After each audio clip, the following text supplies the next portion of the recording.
Now, politically, that was a very courageous thing to do. You're taking on an old established Italian neighborhood. But he felt it was so important to have a university, a state university in this city, that he was willing to take on the political, wrath of those people.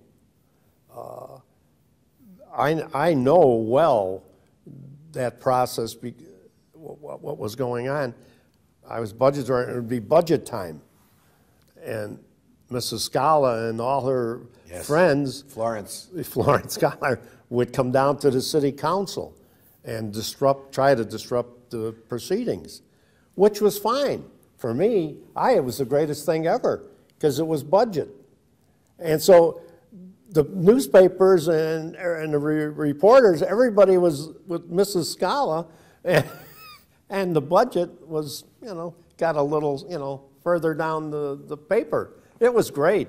I'd come back to them after the council meetings, and I'd go, right on, Florence. But I mean, and another example of the thing he took on was the filtration plant. That is not a popular thing to do, that Jardine filtration plant. By Navy Pier. By Navy Pier. People are, you can't do that in the lake, and, the environmentalists, everybody. That was very unpopular.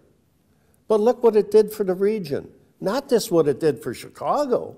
Look what it did for the region. We're now selling water to DuPage and Lake and every place else. Those places couldn't expand without getting this water from Lake Michigan. But that was Richard J. Daley. Always, he had the same thing. His son is the Burnham idea, make no small plans. Right. And Richard J. laid the foundation for this city becoming what it is today in the modern times. People say, well, he was friendly with the unions and everything. But look what it did. Look what it did to the loop. Chicago's not a manufacturing or stockyards. It's commerce. And it's conventions and things of that nature now. And you wouldn't have that unless he was able to convince business and labor leaders to build and to expand Chicago's loop. Well, you described to me where would the mayor really need to seek advice? I mean, at government, he was 32 years on a government payroll before he was elected mayor. But there must have been areas where he really did seek, like the business community or what have you. He always talked to the business community. Absolutely. He was great for committees. He formed this committee, but I mean, he really did. He wanted their advice. He didn't believe he knew it all. Just like I said, when he met with the leaders from Washington and Springfield, he was seeking their help and their advice, whether he should support something or not. Look at the business people, that he had on all his committees. Well, his re-election committees, for Pete's sake, was the who's who of Chicago. Well, those men and women of the business world, they don't put their name on things unless they really feel that this man is doing a good job for the city and for them. I know, I'm groping for his name from Continental Bank. I'm going back. Not Gaylord. No, that was first. But anyway, Graham? Yeah, Donald Graham? Yeah. Donald Graham. But I mean, sure, he'd have those people in. I mean, his calendar, if you ever looked at his calendar, it was filled from the morning until he left in the afternoon. I mean, he met with everybody. And ideas, and I know for a fact that, you know, he would check things out. Somebody would come in with something, he'd have us look at it. I mean, so he took advice from a lot of people. How did he do these things? Because there was never a piece of paper on his desk. I mean, he was famous for having this clear desk. All right. But I mean, I was wondering how would he remember to make the notes necessary, or what kind of a memory did he have? He had an outstanding memory. He would remember things on the budget that I had forgotten.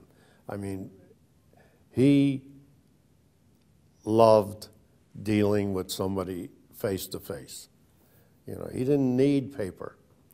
You know, he'd sit down and if he put out his hand and you shook on something, you had his word. You didn't need a document. I mean, sure, somebody from the department or somebody could draw it up. Right. But when you walked out of that office and you shook hands and he said, it's taken care of. It's taken care of. I mean, his word was, because his word meant a lot in Springfield. When you say you're going to support something, you do it. And you get respect for that.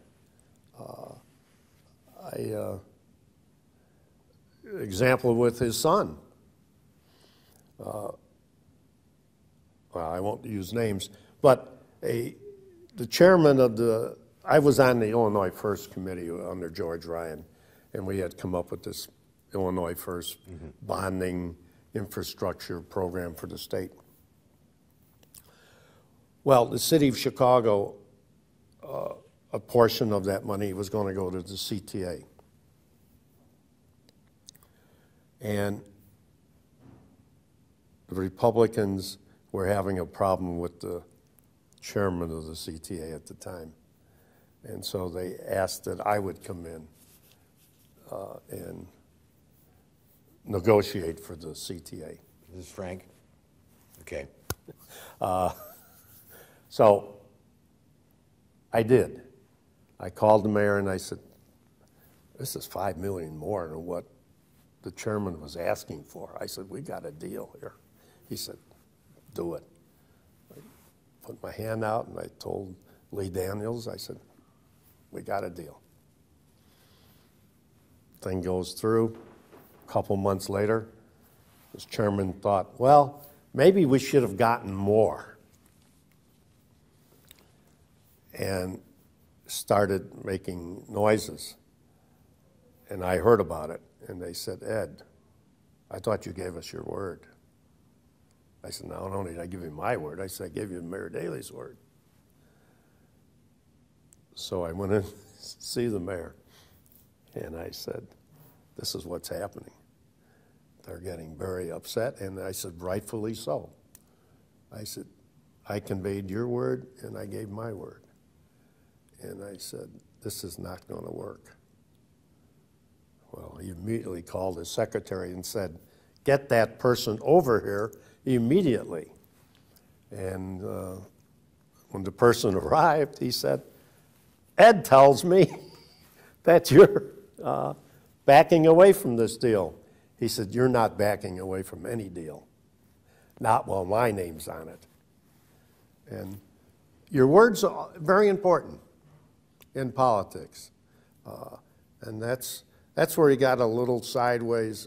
Well, I'm going on Richard M. now. That's okay. With Jim Edgar, Governor Edgar. We had an agreement on some matter. And a couple of weeks later, the governor, looking at poll numbers, decided that he shouldn't have done that. So he just changed his mind. Without calling the mayor or anything, this goes out publicly and says, I've changed my mind.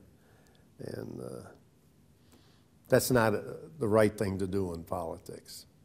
You can change your mind, but you should call the other person and say, here's what's happened, and, But that's just some side stories on Richard M. But So would you see Richard J. do that on an occasion? I mean, where he had to change his mind because of political reasons, then he would...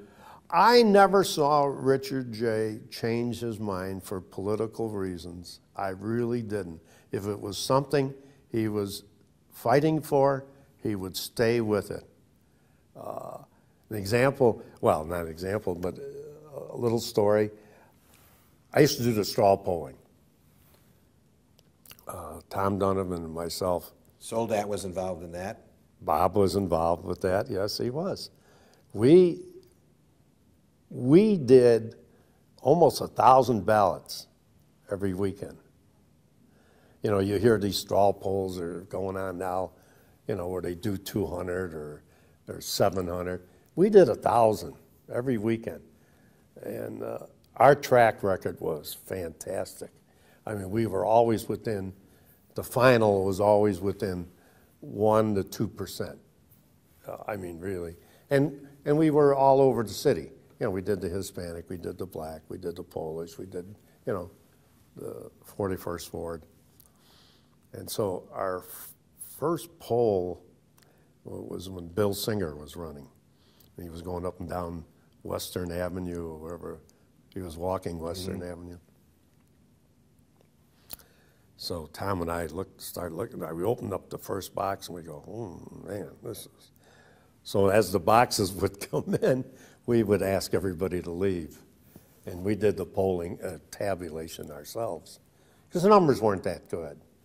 And even though the mayor was still probably winning, but just barely. Well, for the 11th Ward, that was like losing. That's right. Yeah.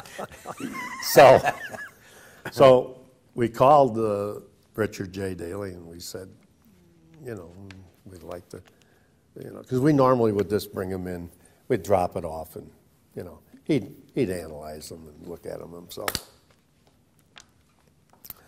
So we went over to his house. It was the first time we'd ever delivered a poll to the house. And he looked at it and he goes, yeah. We said, Mayor, it's, you know, he said, don't worry about it. He said, this young fellow, he said, he's reached his peak. It's all downhill from now on. He said, don't worry about it.